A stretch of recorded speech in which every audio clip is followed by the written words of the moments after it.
آج ہم بات کریں گے کہ یزیدی مذہب میں شادی کیسے کی جاتی ہے۔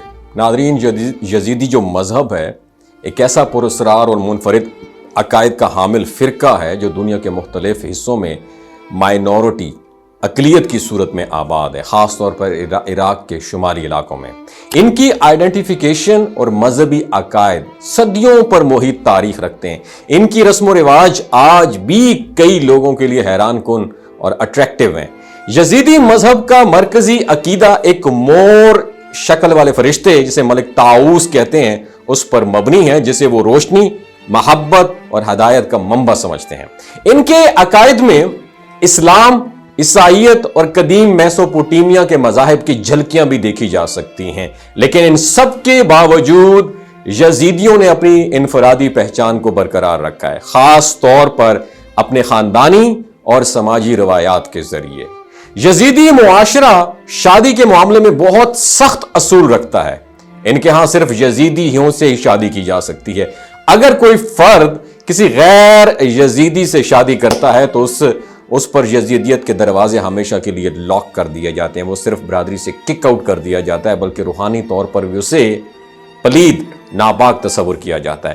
یہ سزا اتنی سخت مانی جاتی ہے کہ بیشتر یزیدی نوجوان اس سے بچنے کے لیے اپنی پوری زندگی برادری کے دائرے میں رہنے کی کوشش کرتے ہیں۔ اور شادی کے معاملات میں یزیدی برادری میں ایک مخصوص ترتیب اور روایت کو بہت زیادہ امپورٹنس دی جاتی ہے۔ لڑکے اور لڑکی کے درمیان رشتہ طے ہونے سے پہلے دونوں خاندانوں کی رضامندی کو پریورٹی دی جاتی ہے۔ منگنی کے دن نہ صرف تحائف کا تبادلہ ہوتا ہے، بلکہ دونوں خاندانوں کے درمیان محبت اور ٹرسٹ کی بنیاد بھی رکھی جاتی ہے۔ شادی سے کچھ دن پہلے لڑکی کے لیے نہانے کا ایک خاص عمل ضروری ہوتا ہے۔ اسے گرم پانی سے نہلایا جاتا ہے تاکہ جسمانی اور روحانی پاکیزگی حاصل ہو سکے۔ اس کے بعد وہ سفید لباس پہنتی ہے جو پاکیزگی اور معصومیت کی علامت ہے، اور مہندی کی رسم جسے یزیدی جو ہے وہ شادی کی خوشبو کہتے ہیں اور بہت سادہ مگر جذباتی ہوتی ہے۔ اور شادی کے دن یزیدی امام ایک سادہ مگر بامانی رسم ادا کرتے ہیں۔ وہ ڈبل روٹی کے 2 ٹکڑے کرتے ہیں اور دونوں دلہا اور دلہن کو دیتے ہیں، جو اس بات کی علامت ہوتی ہے کہ اب دونوں ایک ہی زندگی کا حصہ بن چکتے ہیں۔ اس کے بعد امام صاحب 3 بار پوچھتے ہیں، کیا تمہیں قبول ہے؟ کیا تمہیں قبول ہے؟ کیا تمہیں قبول ہے؟ اور دونوں کے مثبت جواب جو ہے نا، اس کے بعد شادی مکمل ہو جاتی ہے۔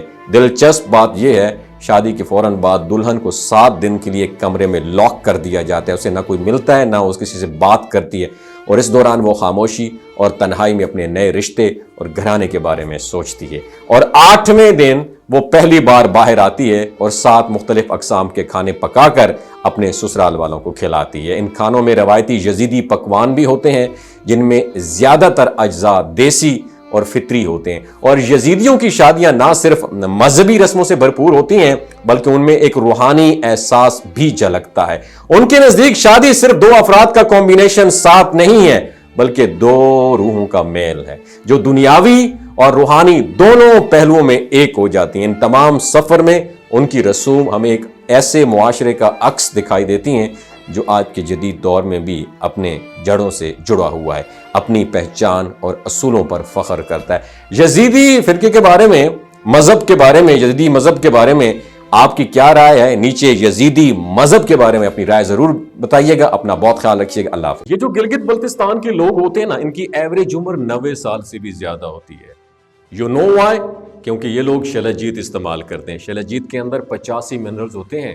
اگر آپ چیزوں کو جلدی بھول جاتے ہیں، مردانہ کمزوری محسوس کرتے ہیں، اولاد جیسی نعمت سے محروم ہیں، اور آپ سپرم کاؤنٹ آپ کے کم ہیں، ٹیسٹوسٹیرون ہارمون امبیلنس ہے، آپ سدا بہار جوان نظر آنا چاہتے ہیں، خون کی کمی کو دور کرنا چاہتے ہیں، ہڈیوں جوڑوں کے دردوں سے نجات حاصل کرنا چاہتے ہیں، موٹاپا کم کرنا چاہتے ہیں، تو ڈاکٹر اسد محمود کی پیور اینڈ نیچرل شلجیت ضرور استعمال کریں۔ ایک بات آپ نے دماغ کی کھڑکیوں کو کھول کے اپنی سننی ہے، ہمیشہ آرگینک اور قدرتی چیزوں کا استعمال کریں۔ کیمیکل والے فوڈ سپلیمنٹ خدا رہا استعمال نہیں کرنے۔ اگر آپ ڈاکٹر اسد محمود کی پیور اینڈ نیچرل شلجیت کو آرڈر کرنا چاہتے ہیں، نیچے دیے گئے نمبر پر واٹس ایپ کریں۔ 3 باتوں کا خیال رکھنا ہے: ہائی بلڈ پریشر میں مبتلا افراد، خواتین جو پریگننٹ ہیں، اور 15 سے 20 سال کی جو نوجوان نسل ہے جو غیر شادی شدہ ہیں، اپنے سیکشول پاور کو بوسٹ کرنے کے لیے استعمال کرنا چاہتے ہیں تو ڈاکٹر کے ایڈوائس کے بغیر استعمال نہ کریں.